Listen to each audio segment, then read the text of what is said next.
Greetings, everyone. Today, in this podcast, we'll be covering a wide range of topics which are designed to help students in their careers. We are here in this podcast with a distinguished particle physicist, Mr. Srihari Gopalakrishna. Good afternoon, sir. Good afternoon. Sir, so today we'll be talking about what inspired you to be a particle physicist. Okay, so I've always had an interest in knowing about how the universe is put together, and it is something that I would read a lot of material on, like magazine articles, newspaper articles, anything that I came across. And it's just like anything else, we read so many things, and I would just be reading this and that. And this is also one of the things that I would be reading. And so the more I read about it, the more fascinating it seemed, because it's a world which is kind of hidden from us. It is not apparent to us right when we look at something about all of the details about how the universe is put together. And so the more I learned, it became apparent to me that, just if you look behind a layer, there is this whole vast, framework which is hidden to us, and it has become amenable to humans to get a glimpse of that world. And over the last 200, 300 years, systematically we have assembled a lot of knowledge about how the universe is put together, and that always fascinated me.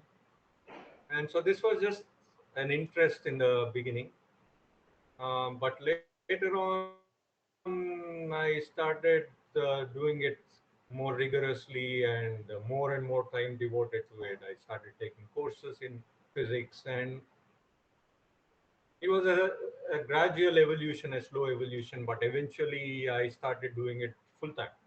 And then I got a PhD in physics, and now I really do that full time. So it is a gradual evolution, like based on my interest. And I have just been following my interest. That's a short summary of how I was led to this thing. And this can help students find their own path. And I think this story of yours has an impact in students, and it can help them find their own thing, their own profession. Sir, my next question for you is, what does a particle physicist do every day? Like, what does he do? It's a very complicated question. So, like any profession, there are many things that you have to deal with. Some related to physics, some not so directly related to physics, but still academics, and some nothing related to academics but administrative. And so there is like any profession, there are many different things that come up. But to put it shortly, a big chunk of time, most of the time is devoted to asking this question.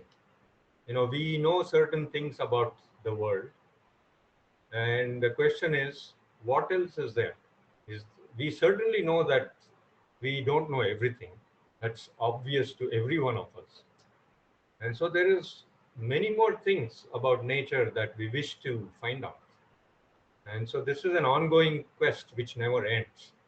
So every day we try to make a little bit more headway in knowing about how the universe is put together. So we might be working on some research problem in answering these kinds of questions. We usually pick some very well-defined problem and work on it for a few months or a few years or something and get some answer. And then maybe we ask a related question or a not so related question, whatever seems interesting to us. And many times when you find out something, that will help you pose the next question which you want to ask. So this is a continuing thing, and we keep going. So on a day-to-day basis, we are always working towards some goal. We have asked some question. Um particle physics, as I've told you, is a little bit technical. Things are a bit hidden. So it becomes a bit abstract, and you need to wrestle with it somewhat in order for the answers to come out. And so that involves a lot of techniques which you need to learn and apply. And so it is a long series of calculations. I am a theoretical physicist, so I do a lot of calculations. And so at the end of a long calculation, there may be some insight and some summary of how things are behaving. And so on a day-to-day basis, it is taking it slowly, step by step, towards some completion of a problem that you have posed. So that's what I can say about how we go about it every day. And I also, because I'm a faculty at our institute, I teach courses, I interact with students, so there is a training element also. And so that's another thing that takes up my time in training other people. And we go present our work in conferences and workshops, and we learn from others. So there is some interaction that takes up some amount of time. um, and so this is about how our time is structured. Thank you, sir. And thank you, sir, for the intel. And I'm sure many students have been pushed more into this field, and I'm sure we can encourage them. And my next question for you, sir, is I'm sure you know CERN, the particle accelerator, and Yes. could you give us a bit of an introduction to it for the students who don't know? And could you explain what exactly happens there? Okay. So will I be able to pull up? So this is showing a cutout of some pictures of the Large Hadron Collider, which is at the CERN facility. And CERN is a multinational collaboration, mainly led by Europe now, but also it is a worldwide collaboration. Many countries, in fact, hundreds of countries perhaps are members of the collaboration. And it is a collective effort to try to unravel what is going on at a very short distance scale. So here is a picture of the collider that is at CERN. And so what it is doing is colliding protons. And what is true in nature is when you put in some amount of energy in some region of space, you put in a lot of energy, new particles can be created. You might be familiar with E equal to mc squared, which is the famous Yes, sir. Einstein's equation for creating mass from energy. So what CERN does is collides protons with very large energy and puts that energy in a very tiny region of space. And from that energy, new particles can get created. And so this graphic here is showing one such particle that gets produced. For instance, the Higgs boson. The Higgs discovery happened at CERN in 2012. And so that happened by simply that the second graphic that is being shown here, you see is um, so the protons collided this way, and the Higgs got created in the center part, and then the Higgs boson is an unstable particle. So it decays, and in this case, it has decayed to two photons. Photons are light particles. So the two light particles are being recorded by this massive detector. The cutout of the detector is shown here. And so this is a detector surrounding the collision point. So the light particles that are coming out, photons, are going through all of these detector elements. This thing is gigantic. You may not get the scale of this round thing here, but it is about 4 or 5 stories tall. It is that big of a detector. And so it records all of these particles that are going through. And then we reconstruct what might have happened in this place that the energy was put in. And so in this case, if a characteristic signature of the photons goes through the detector and is recorded, we can reconstruct and say that, oh, this might be due to a Higgs boson that is decaying into two photons. So this is just one example of the new kinds of particles that get created at the LHC, which is Large Hadron Collider, which is operating at CERN. So there are many, many such new particles that are produced, and we study that. When I told you that the world of the particles, some aspects of nature and how the universe works is all hidden, this is what I mean. It's not Yes, very sir. apparent to us, and we need to build all of these very big machines in order to learn about these very subtle things that are going on. And the Higgs decays in a very tiny fraction of a second, maybe 10 to the minus 20 seconds or something. It's like a very short instant of time that it lives and then decays. And we have to piece together what happened and then try to learn about the fact that the Higgs was there and it got produced. And that way we have learned about many, many particles that are produced. And so here is one summary of all of the particles that we know right now. And so this not only at CERN, but over the last 100 years or so, we have assembled this picture. And right now, CERN has the largest energy accelerator operating, and it has helped us to complete this picture. Like if you look at the center, it is the Higgs, and the big discovery coming out of CERN in the last 10 years or 11 years is the discovery of the Higgs. So there are many such programs happening at CERN. This is just one example of what is done at CERN. Yes, sir. And this is then more directly related to what I think about. So which is why I brought this example. Yes, sir.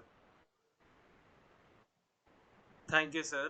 And my next question will be, how does a professor like contact CERN and test their theory out? Like, is there like a process, or how many people have to get involved in it?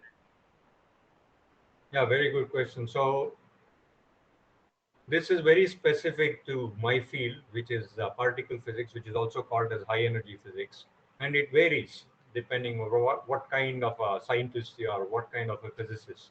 Very different modes of working. So, if the question is more specifically about my area of research, then the answer that I'll give you is you have to bear in mind is very specific to that field. Not everybody operates like that.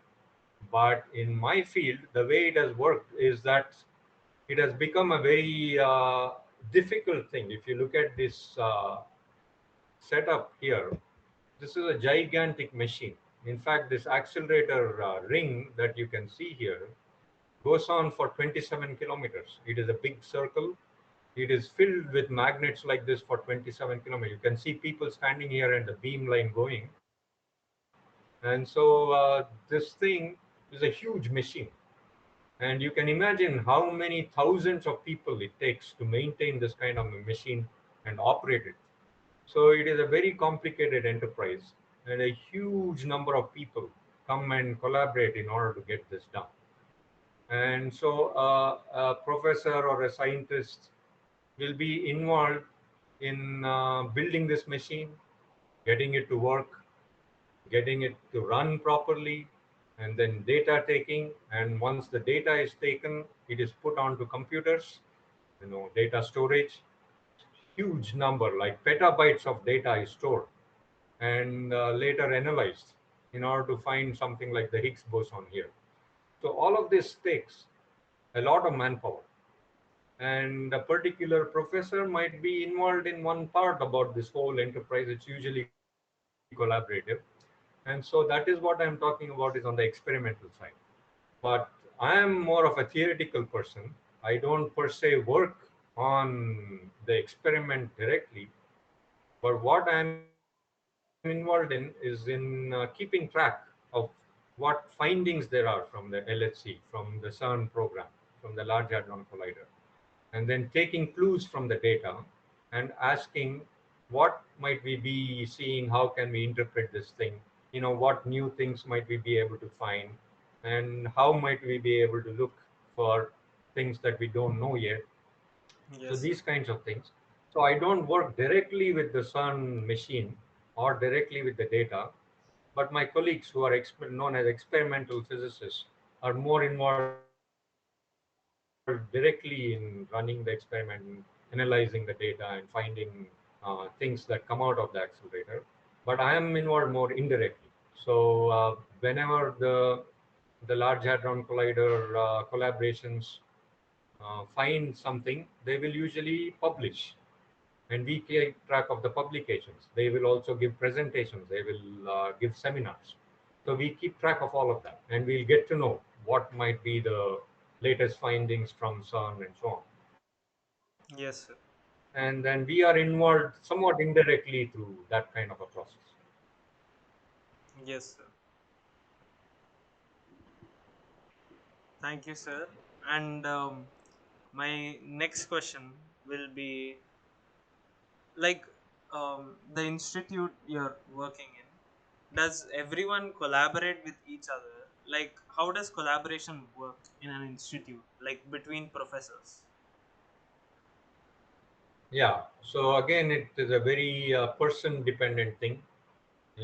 Some people collaborate more than others, and some people sometimes collaborate more than at other times, right? Sometimes you want to work on your own. Sometimes, if depending on what problem you have asked, it may need the collaboration of two, three, four people, or even larger sometimes. So in our institute, there are various specialties. And so there are few people in particle physics in our institute, which is the Institute of Mathematical Sciences in Chennai. There are about 5 or 6 of us who do this kind of particle physics, which is called as high energy physics. And Yes, sir. particularly the branch that I am in is called phenomenology. So I work in something called high energy physics phenomenology. And we are about 5 of us. And we don't always necessarily write papers together all the time. Sometimes we collaborate, sometimes we work with some outside people also. They could be in any institute. Many times they're in different countries also. When we meet in conferences or something, if we happen to pose a problem collectively, then we can go back to our institutions and work. So many times it is a very international collaboration also. So, not everybody in the institute will be working together depending on the subfield. And sometimes there are even cross disciplinary things, when we just chat about things. There might be some problem that strikes as interesting, and a few of us might get together and work on it. And so there is all kinds of things that happen. It is very hard to categorize it saying that this is the mode of working. Depending on the person, and which set of people, very different styles of working are there. Thank you, sir. And since you have mentioned the Higgs boson, could Yeah. you could you elaborate a bit more? Like, what is a boson? Okay. So this infographic should help us appreciate, what are the kinds of particles that we have in nature. And by the way, this one graphic summarizes everything that is there as fundamental building blocks in nature that we have been able to find. And we think that this forms a complete picture. And so, if you look at here, what are called as quarks and leptons are what we call as fermions, meaning that they are half integer spin particles. So, what the spin means, like every fundamental particle is kind of like a small spinning top. So, it has a certain magnitude of spin. And if the unit of spin is 1/2, we call it as a fermion. But there are other particles here, for instance, what are called as the forces here. There are 4 particles here. They have 1 unit of spin, and therefore they are bosons. Anything which has integer number of spin is called a boson. And if it has 0 spin, In other words, if the particle looks like it is not spinning at all, that is the Higgs boson here in the middle. That has zero spin. Even zero is an integer, and so it is thought of as a boson. So this number of particles here, the Higgs and these four force carriers, are bosons, and they have integer spin. Whereas the quarks and leptons have spin one half, and because they are half integer, they are called as fermions. And we know now that if it is a boson or if it is a fermion, it behaves very differently. In fact, all of the matter particles are fermions. They need to be fermions for the stability of matter. You cannot make chemistry, you cannot make substances behave the way it does in our world or in our universe without having fermions. If you have heard of Pauli exclusion principle, this is something that we learn in quantum mechanics or in chemistry. Yes, sir. All of chemistry, the basis of chemistry is the Pauli exclusion principle. We have elements and we Yes, have sir. valence electrons and all of that because of spin and because of the fact that they are fermions. And you cannot put two fermions in the same state in the same place, for instance. And that means different electrons should occupy different orbitals, and you have the concept of valency, and you have chemistry, and because of chemistry you have life. All of that follows because electrons are fermions. And you see, electron is just one lepton that we have here, but we already know that there are many, many more fermions than just the electron, right? And Yes, sir. so this is a concept of a fermion, and in contrast to fermion, you have the bosons, which is the Higgs and the force carriers. So that is the distinction between fermions and bosons. Thank you, sir. So, one more question. What I wanted to ask Yeah. was, is there anything that a student should be doing right now into like, is there any like tips you have so that a student can aspire to be a particle physicist? Sure. Yeah. So one thing I can say is that all of us are curious. We want to know many things. I think of it as a very basic human fact Yes, sir. that every kid, is very curious, right? I mean, they want to know, they learn, they pick up this thing. If they find some mud, they'll put it in their mouth.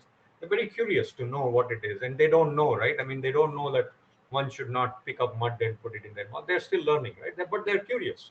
They want to know everything. So that is very innate in all of us. We want to know things, and so somehow in going through life and in going through school and homework and this and that, we lose that curiosity. That I believe is innate and inherent in us, but because of how our curriculum is structured and how our school life is structured and how our home life is structured, and there are a lot of challenges in this, right? And so we somehow lose that. And so if we can bring that back, I think we are inherently curious. And if you follow that curiosity, that you might be curious about how the universe is put together or how the world is put together. And Yes, if you sir. just follow that curiosity, where it leads you is in all of this. And that's all you need to do. Just follow your interest, follow your curiosity.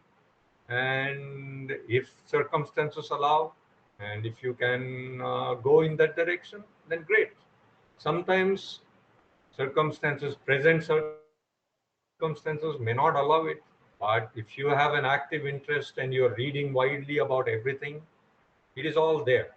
And when the circumstances present itself and situation presents itself, you might be more willing to take that path if it is possible. So all I can say is be curious about everything, learn everything that you can think of. Particles and the universe should be just one other thing that you learn. And I don't believe in getting too focused early on in school and all that. Just read widely, talk to everybody that you can. Like what you're doing right now is a very important thing. You just talk to people, talk to various different kinds of people, get to know what is there. Read this, read that, read magazines, read books, and look at documentaries, look at television shows, look at movies, investigate how movies are made, see how stories are written, explore everything. And particles is also one of the things you have explored. If that is something that you are very curious about exploring, go a little bit farther than something else. And whatever interests you, go as far as you can go. And at some point, if you become interested enough in something, then maybe you can even contemplate taking that as a profession and going full time and all that. But even otherwise, it's fine. Even doing two, three different things and like having sharing the interest, everything is fine because each one of us has very different circumstances, and it is very hard to give a recipe for how everybody should be following one single thing or whatever. So all I can say is, if you're interested in something, read more about it, talk to people who specialize in that, get to know more about it, and perhaps it'll lead you somewhere. Yes, sir. Sir, thank you for this amazing tips. And since you mentioned fundamental particles before, like, isn't that the basis of cosmology? Like, getting to know what is the origin of the universe? So, can you please elaborate? Yeah, very good question. So let me bring up this infographic. So this thing is showing the connection between particle physics and cosmology. Yes, sir. And this is a very good question that you ask. And it is a very fascinating story of how these two are so tightly intertwined. We know today, in the last 30 to 40 years, I would say, we have found remarkable things. We have learned so much stuff about this connection that, it is incredible. Just about maybe even 25 to 30 years ago, we were kind of in complete dark about this aspect about the universe. And today we can very confidently say so many things about how tightly connected particle physics and cosmology is. And this infographic is showing that thing. So we believe today, and we have very irrefutable or irrefutable evidence that the universe was in a very hot state in the early universe, fractions of a second after the birth of the universe. And the birth of the universe itself, you may know, is called the Big Bang. And Yes, sir. so the Big Bang happened, it is thought, at a very, 13.7 billion years ago. And that's what is shown here as this orange spot. And since then, the universe has been expanding. Yes, sir. And so whenever something expands, we know from basic thermodynamics, is that it cools. So the universe has been expanding since the Big Bang and cooling. But in the very early instance of time, the universe was very, very hot. And so when things are very hot, high temperature also means that the constituent particles making up the high temperature gas or whatever is moving around very, very fast. It has very large velocities. And when things have very large velocities, they also have large energies. And when large energies are present, as I told you, E equal to mc squared, and you can create very Yes, massive sir. particles, which we don't find in our everyday world, but are created in fleeting instances of time. They're created and they decay away very quickly. And that is what CERN, as we mentioned earlier, is finding. They produce all this, the CERN accelerator produces all of these particles which live for a very brief instant and decay away. And instance after the Big Bang in the universe also was doing the same thing. Very heavy particles, that's the same particles that I showed you, that table. These particles are produced in the early universe in the hot phase, and they decay away. And so, how is it that you are able to study the universe without knowing about the particles? It's not possible. If we want to really know about how the universe behaved in the very early instance of time, you should know what that hot gas is made up of. And that particles that are making up this hot gas in the early universe is nothing but these fundamental particles. And these fundamental particles are present in this early epoch here that is shown in this part. And so you can see things like W, Z, top, all of the fundamental particles that are in the table is all propagating in this very high temperature phase in the universe. And as the universe cools, they condense. And so they condense and eventually you form galaxies and stars and everything, and what we are made up of today and all that is a very late epoch. This is showing present day time, much after the Big Bang. And so this has all condensed now into stars and galaxies and planets and us and all of that. We are a very late time phenomenon. But if you go backward in time, we know that the universe was very hot and these fundamental particles are present there. And this picture is very solid right now because of our knowledge of particle physics and of cosmology and astrophysics. We have been able to piece together from all of the evidences through telescopes that we have been able to gather that it forms a very consistent picture. We are very confident about this picture. It is not very doubtful. The evidence is very solid, but yet we have many puzzles that remain. Some more recent ones are tentative. We are yet to nail it down. We are studying it more. You may have heard about things like dark matter and so on, Yes, which sir. we don't know too much about. And so these are all aspects that we are finding, but still they remain open questions. It's not like we know everything, but the things that we know, many of the things we know solidly now from very firm experimental evidence and also from the theory of the standard model of particle physics. We can describe the universe very precisely using Einstein's general relativity applied to cosmology, and it forms a beautiful, consistent picture where we have enormous power in order to describe what we are observing, and that will also help us like know what else might be out there. If you have a good framework, you can put it to the test and see how well it is working. And if it's not working, what new things might be out there, which if you put in, it will work fine. So that is the exercise that we are involved in. And much of what has come in the last 25 to 30 years is quite remarkable in this connection. And this is a very important thing that you have brought up, that this connection is there. Sir, my next question, actually, this leads to my next question. So, are all Yeah. sciences interrelated to each other?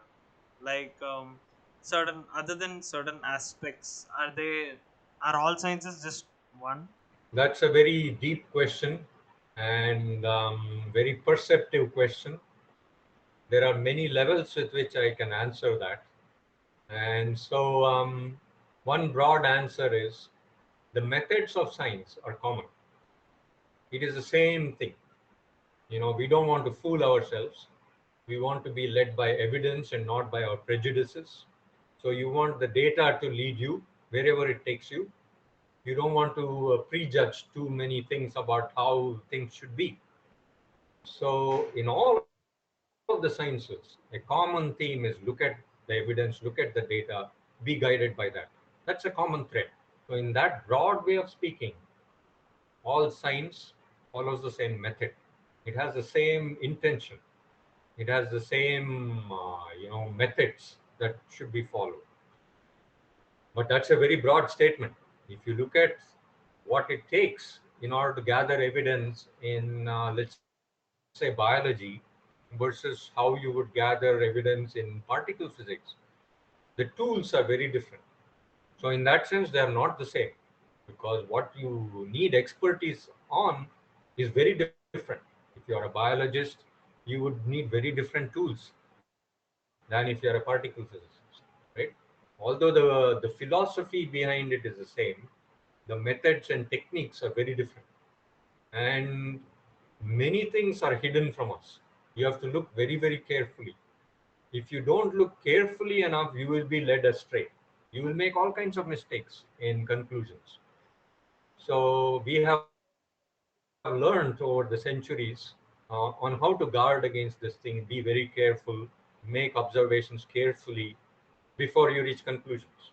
And so you need to be careful, which means that you need to build instruments which will help you that. Not everything is very apparent to us because we are macroscopic objects. We work in centimeter scale and meter scale and so on. But if I can go to this infographic here, this is showing. Okay, this infographic is showing the scale of things. You see, the atom is shown to be, you may not be able to read this, but it says 10 to the minus 8 centimeters, I think. It's Yes. a very tiny distance scale. And so the tools that are needed to study the atom with that distance scale. And if you go further, we know all of these things. We know that the atom is made up of a nucleus and an electron. Nucleus is further made up of a proton and a neutron. And the proton and a neutron is made up of quarks. And the distance scale that is relevant for quarks is of the order of 10 to the minus 17 centimeters or something like that. It's an incredibly tiny distance scale. And what tools you need to study are very specialized. The accelerators that we spoke about at CERN and all that. Those are the kinds of tools that you need to deploy in order to learn about the universe that is operating at that distance scale. And the same thing if you are now going to do cosmological measurements, like at very large distance scales, at the scale of galaxies and so on, right? The Yes, tools sir. that the telescopes and the space satellites and all of that, very different, right? It's not like building an accelerator. It's a very different set of skills that you need to learn in order to do that. Whereas if you're a biologist, you would be doing microscopy, you would be doing genetics, you would be collecting specimens, right? It's a different set of tools that you need to deploy. Each one has a different domain of applicability. You operate within that domain. There are some, techniques which you apply in that domain. So in that sense, they're not all the same. So it depends on how you look at it. So in some sense, they all have the same goal. It is about learning the universe. Whereas when you come to specialization and the profession and the practices that you have, they might be very different. Thank you, sir. So, my next question is the recent launch of Aditya L1 and Chandrayaan 3 have been successful, and what do you think it benefits our society, and how does it help professors?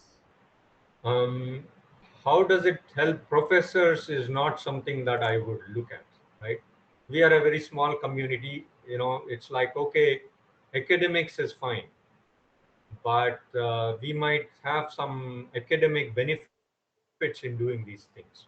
But I really think that the benefits of doing these kinds of things is much wider than how it helps academics or how it helps professors.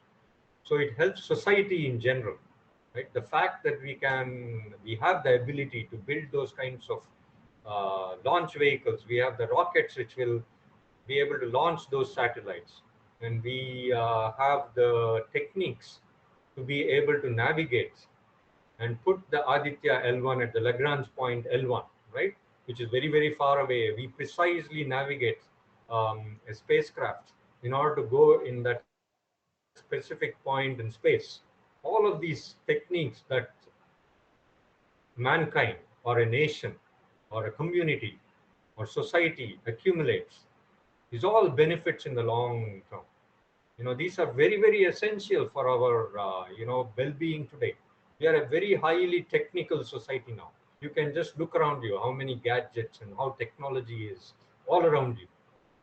And so these things bring incredible spin-offs, which many things we are not even aware of today.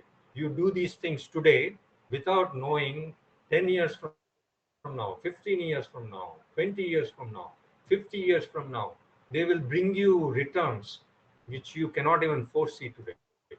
It's very, very important to do all of these things. Do everything, launch all these satellites, build up all of these techniques. You have to do all of it. I don't pick and choose. I don't say this is important, this is not important. It's important to do all of it because it should be an overall development, and only that is healthy for society. If you make it very lopsided, okay, I'm only going to develop space. I'm only going to develop atomic technology. I'm going to only develop in biology. I'm going to only develop in chemistry. That's a very short-sighted view, right? I mean, you need developments in all of it. Anything that a society can do, we as a community can do, we should go for it. We should dream big and we should go for it. And we have seen time and again when societies do it, immense rewards come later on, which you can see, right? I'm sure you can appreciate that almost all of those things were never foreseen. All of the rewards that we have achieved or we have got, no, I shouldn't say all, many of it is without foreseeing. Some you might do targeted development and so on, right? But many things come as some spin-off without even aiming for it. And so we should be open to it. So in that context is what I would view Aditya L1 mission or Chandrayaan, all of these things in that context. Thank you, sir. That was a very perceptive view. And I would like to ask another question. It is about how specialization is rapidly increasing in all of the sciences. Like you mentioned that you work in theory, like not experimental. So, do you think specialization is getting rapidly faster in study fields? Yes, so that's a very perceptive question. So again, let me give you few different answers.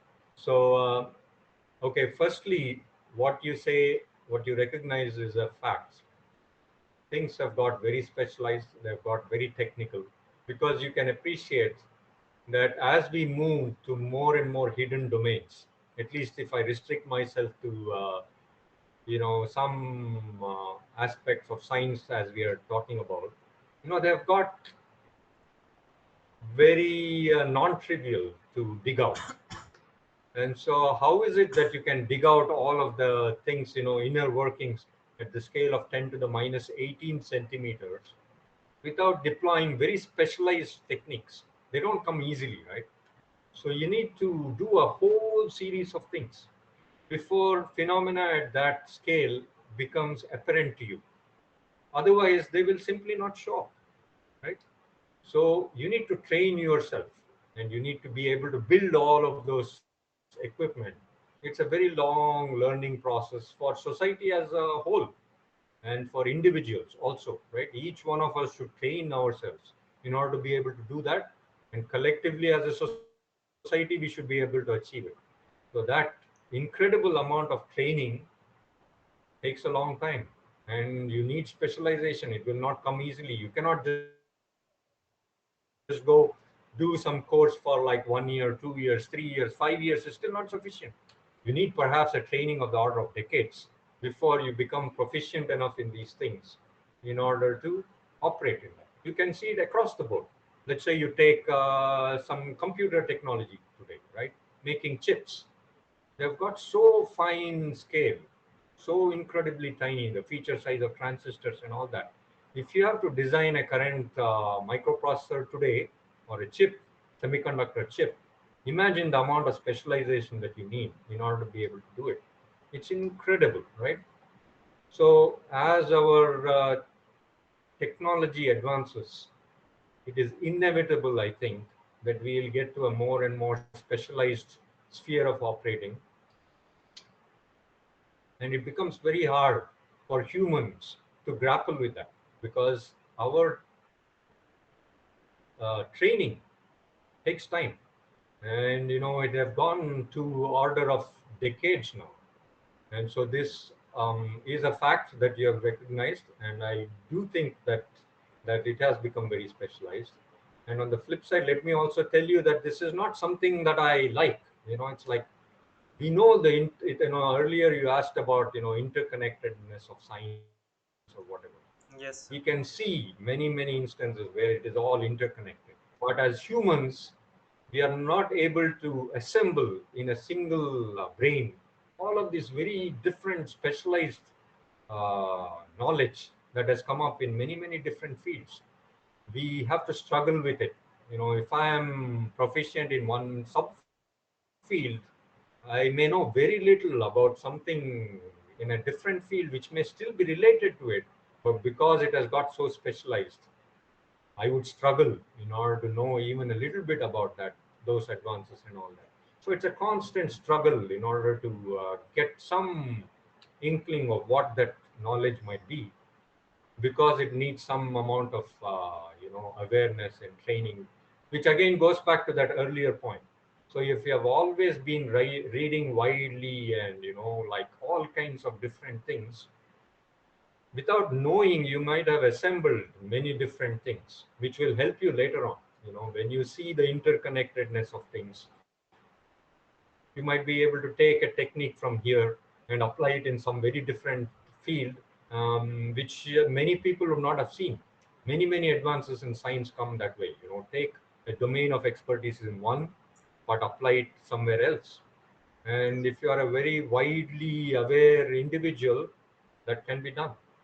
So that comes with a very broad set of interests, and that will help you. But both of those work. Being broad has its own advantages, and being very specific and narrow will help you also go very deep and find something about nature. So they all work. So whatever seems interesting to you, is the way that you should go forward. But it's okay.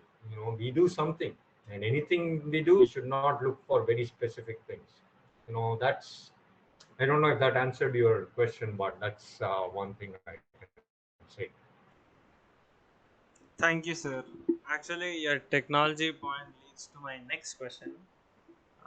So, as technology progresses, do you think it has a more a more impacting effect on like studying in a certain field or researching more? Like for example, we have launched the James Webb Telescope, and now it's more advanced than the Hubble Telescope. So do you think as technology progresses, our field of study gets more and more deeper? Yes, so I think so, because it is like a sphere. I don't know who has said this. I have come across this. Many people say this thing. Like it is like a sphere, right? I mean, our domain of knowledge is an expanding sphere, right? So we know more and more and more, right?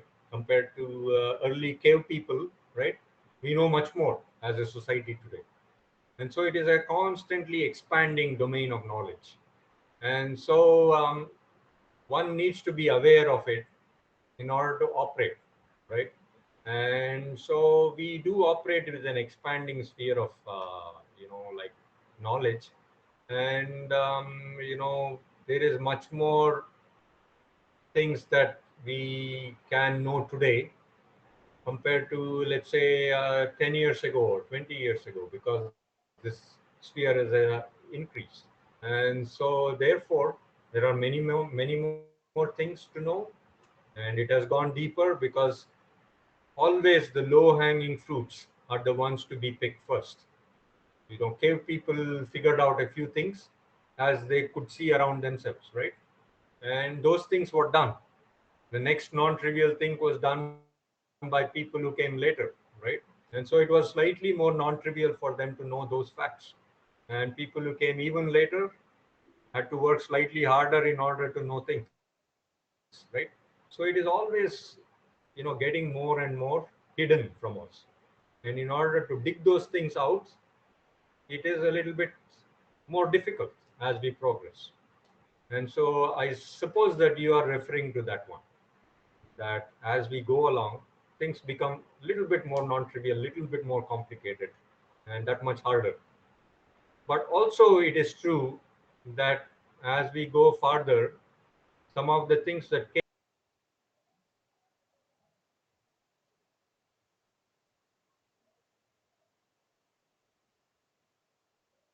discovered the wheel.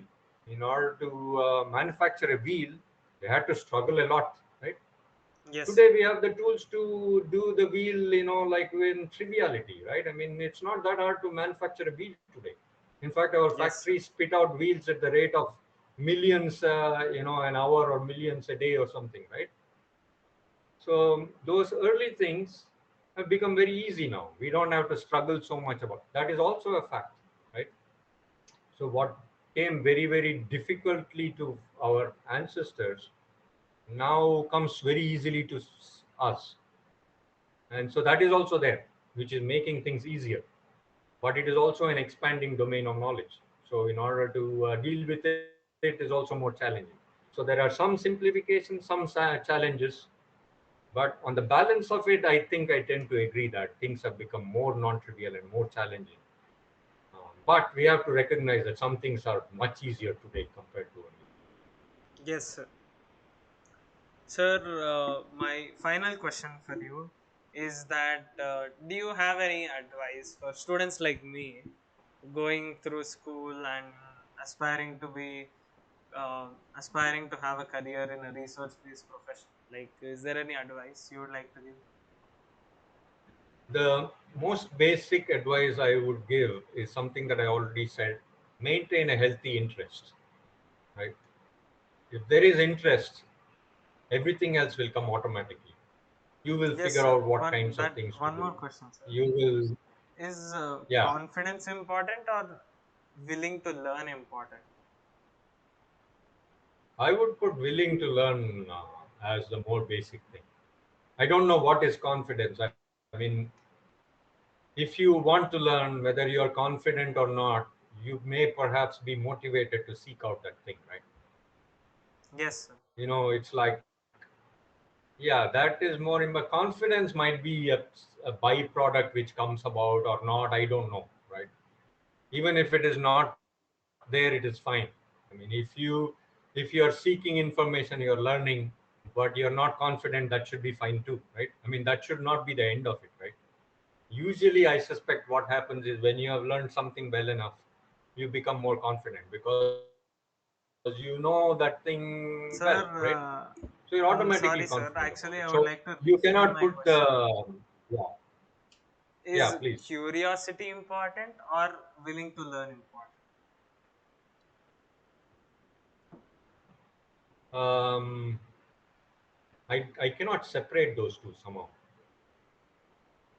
Curiosity might be a more fundamental thing, right?